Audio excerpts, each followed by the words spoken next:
બહુ અંદર નહીં જવાનું. જો ધીરે ધીરે થોડી રાઈટ રાખો. એક્ટિવાવાળો ઊભો છે ને સેજ બહાર કાઢો. જવા દો જવા દો. બે બાજુ જોતા રહેવાનું. હવે જવા દો.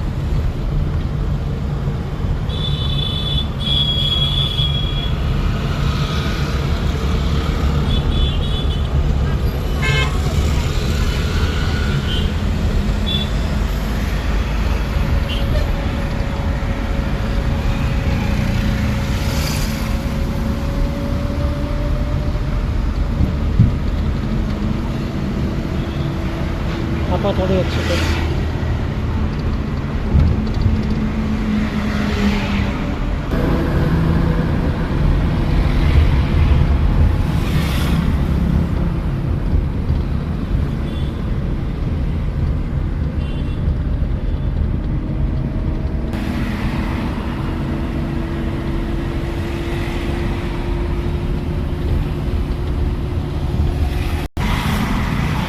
મારામાં કશું ના તો મને પેલું મહિનો શું કહો મેં ના હોય.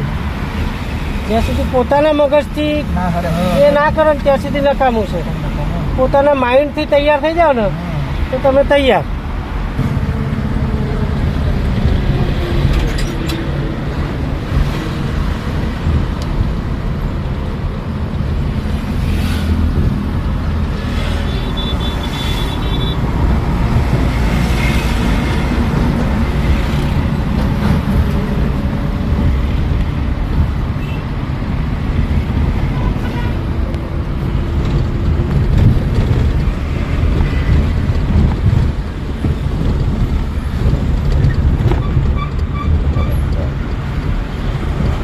ડાબી બાજુ જ રાખવાનું.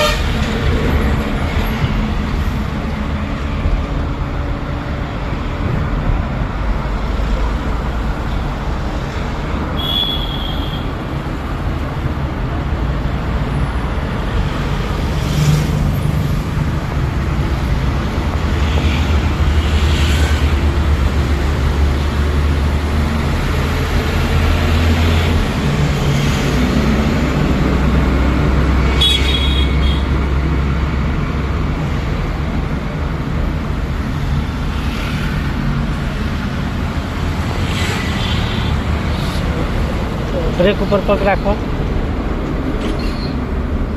ધીમે ધીમે જવા દો.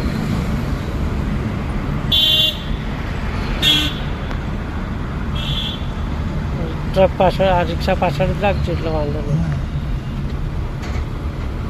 પહેલો કરી લો. ન્યુટ્રલ કરો પહેલાં ન્યુટ્રલ અને ડાબી બાજુ આગળ. બસ ક્લચ પૂરો દબાવવાનો એટલે વાંધો ના આવે. હવે ઉપાડો. બસ થોડી બ્રેક કરો. જવા દો ધીમે. હવે જવા દે જશે. ઉભા રહો મેં નહીં જાય. જવા દો ધીરે ધીરે રગડો દો. ઉપાડો ક્લચ થોડો. ઉપાડો ક્લચ. જવા દો ધીમે ધીમે કરો. ચાલો સેલ મારો. ઉપાડો ક્લચ. ઉપાડો ક્લચ ધીમે ધીમે ઉપાડો. જવા દો ધીરે જવા દો જવા દો. આમ રાખો થોડી બહાર. હા જવા દો. જવા દો. આપો થોડું એક્સિડન્ટ. આપો થોડું એક્સિડન્ટ. હવે ક્લચ દબાઈને બીજો કરી દો. ડાબી બાજુ પાછળ. ડાબી બાજુ દબાઈને ડાબી. હા બસ ઉપાડો ક્લચ. જવા દો.